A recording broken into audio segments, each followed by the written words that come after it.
हर सुबह दोनों साथ जंगल जाते।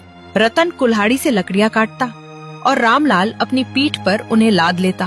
फिर दोनों बाजार पहुँचते, जहाँ रतन लकड़ियाँ बेचता और रामलाल चुपचाप साथ खड़ा रहता, जैसे कोई वफादार साथी अपने भाई का इंतजार कर रहा हो। रतन की जिंदगी धीरे धीरे संभलने लगी थी। गांव के लोग भी अब रतन को पहले जैसी तरस भरी नजरों से नहीं देखते थे।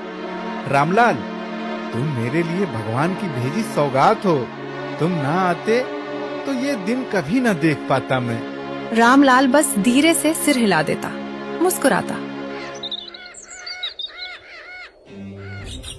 रतन और रामलाल की बढ़ती समृद्धि की बात तो पूरे गांव में फैल ही चुकी थी, लेकिन जो बात अब तक राज थी वो भी ज्यादा दिन छिपी न रह सकी। एक दिन बाजार में जब रामलाल अपनी पीठ पर लकड़ियों का गट्ठर लादे खड़ा था, एक छोटा बच्चा प्यार से उसके कान खींचने लगा। अरे नन्हे बच्चे, जरा धीरे से, कान टूट जाएंगे मेरे। बच्चा डर के मारे उछल पड़ा और चीखते हुए भाग गया। आसपास खड़े लोग भी सन्न रह गए। देखते ही देखते पूरे गांव में एक ही बात फैल गई, रतन के पास बोलने वाला गधा है, जादुई गधा। बात गांव से निकलकर दूर शहर तक पहुंची, जहां बलवंत सिंह नाम का एक मशहूर शिकारी रहता था। लालच ऐसा कि अनोखी चीज की खबर सुनते ही उसकी आंखों में चमक आ जाती थी। तभी उसका एक आदमी हाफता हुआ दौड़ता आया। मालिक, बड़ी अजीब खबर है। सीतापुर गांव में रतन नाम का एक लकड़हारा रहता है।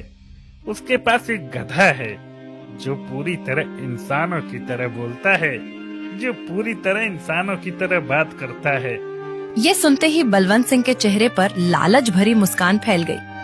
बोलने वाला गधा, वाह, लगता है आज किस्मत खुद चलकर मेरे दरवाजे आई है।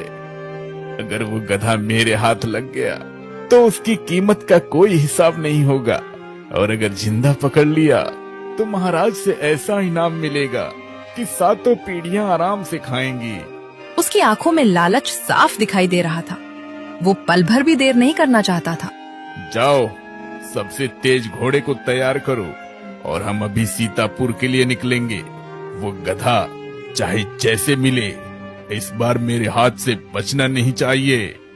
आदमी तुरंत वहां से भागा और बलवंत सिंह के चेहरे पर वही बेरहम मुस्कान फैल गई, जो किसी बड़े शिकार से पहले उसके चेहरे पर हमेशा दिखाई देती। एक सुबह ठाकुर रणधीर सिंह हमेशा की तरह अपने कुएं पर पहुंचा, अपने आदमियों के साथ पानी बेचने की तैयारी में, नाटक करते हुए। ये क्या हो गया? कल तक तो भरा था ये कुआं, अब तो लगता है मेरी कमाई भी बंद हो जाएगी। ये पूरे गांव का इकलौता कुआं था, और अब। ठाकुर अभी सोच में डूबा ही था कि उसका एक आदमी दौड़ता हुआ आया। ठाकुर साहब, बलवंत शिकारी आया है, मिलना चाहता है आपसे और कहता है कोई बड़ी बात बताने आया है। ठाकुर ने इशारे से बुलवाया। रात गहरा चुकी थी। मिट्टी के दिए की हल्की रोशनी में रतन और गधा आमने सामने बैठे थे। एक बात कहूँ, हर बार मुझे ए गधे कहकर बुलाना अच्छा नहीं लगेगा। आज से तुम्हारा एक नाम होगा। अच्छा, तो ये बताओ, क्या नाम सोच रखा है? रामलाल। मुझे लगता है यही नाम तुम पर सबसे ज्यादा जचेगा। रामलाल बुरा नहीं है, आज से मैं रामलाल ही सही।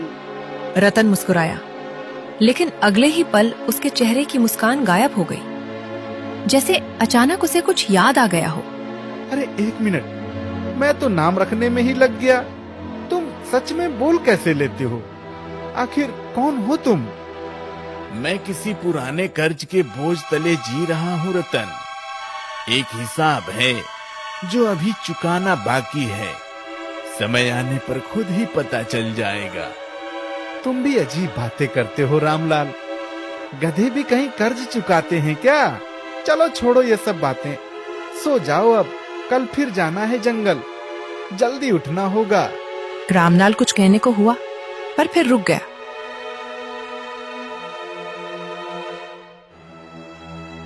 अब रतन और रामलाल की दिनचर्या बदल चुकी थी।